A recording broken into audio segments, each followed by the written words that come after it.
Hello friends, welcome to our YouTube channel TSW by Naved.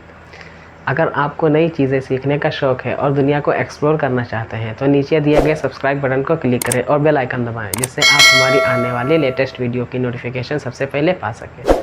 Friends, आज हम पढ़ने वाले हैं class 9th geography chapter 1 India size and location. ये इसका पार्ट 2 है। इससे पहले फ्रेंड्स पार्ट 1 अपलोड कर दिया गया है। फ्रेंड्स, पार्ट 2 देखने से पहले आपको पार्ट 1 देखना चाहिए, अदरवाइज़ ये टॉपिक आपको पूरी तरह क्लियर नहीं होगा। तो फ्रेंड्स, हम बात कर लेते हैं पार्ट 1 में हमने क्या क्या कवर किया था।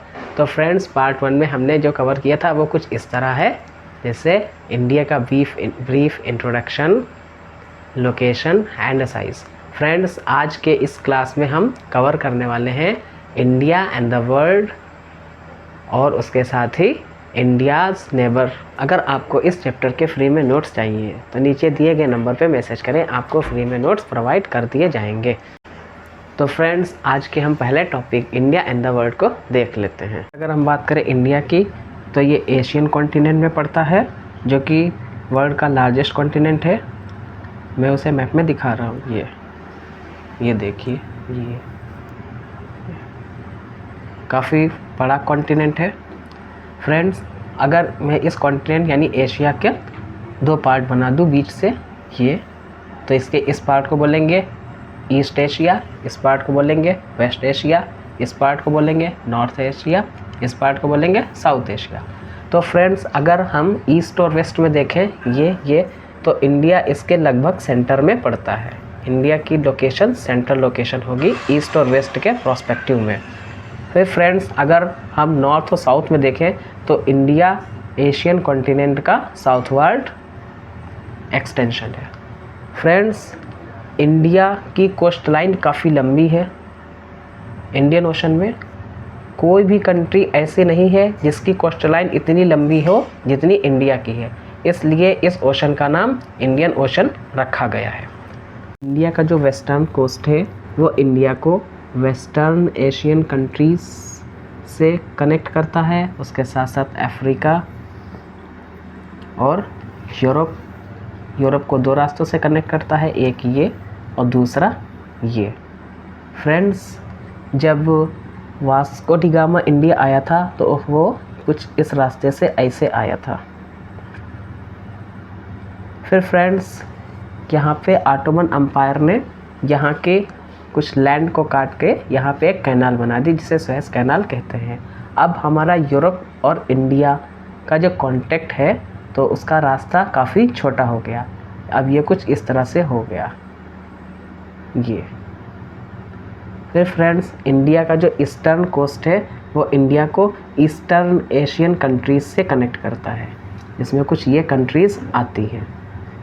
फिर फ्रेंड्स, अगर हम बात करें इंडिया के वर्ल्ड के साथ कांटेक्ट की, तो इंडिया का वर्ल्ड के साथ कांटेक्ट बहुत ही एंशिएंट टाइम से रहा है।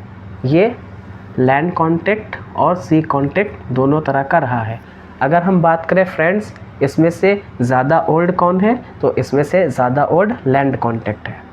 As you know friends, India के इस साइड हिमालयन माउंटेन है और इधर भी बहुत सारे माउंटेन हैं, ये कुछ इस तरह।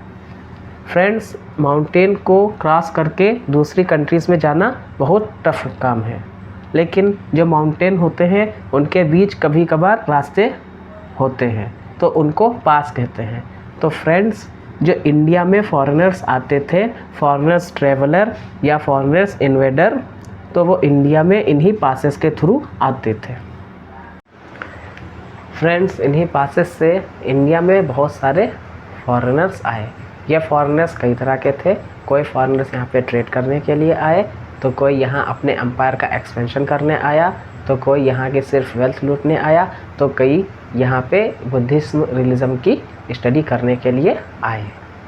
फ्रेंड्स, इन लोगों के यहाँ आने से और हम लोगों से मिलने से बहुत सारी चीज़ों का एक्सचेंज हुआ, जैसे उपनिषद्स, महाभारत, पुराण, इनकी जो आइडियाज़ हैं वो दुनिया के अदर पार्ट तक पहुँचे।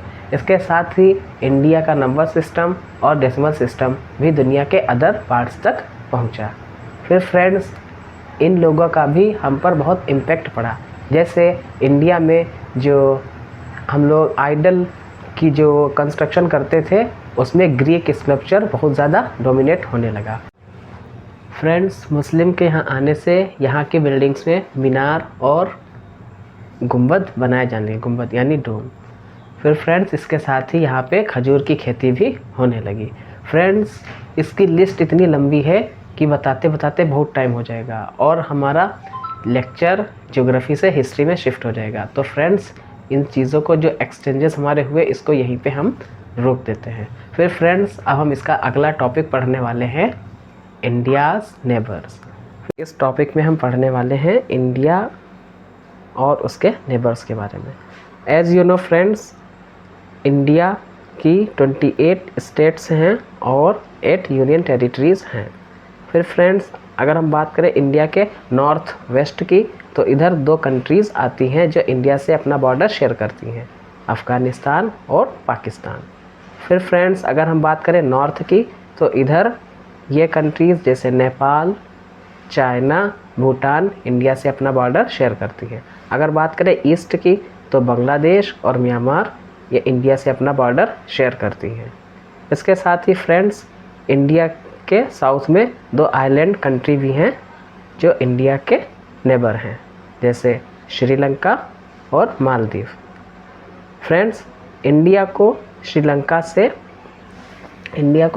से पाक स्ट्रेट और गल्फ ऑफ मन्नार अलग करती है। अब ये स्ट्रेट क्या होते हैं?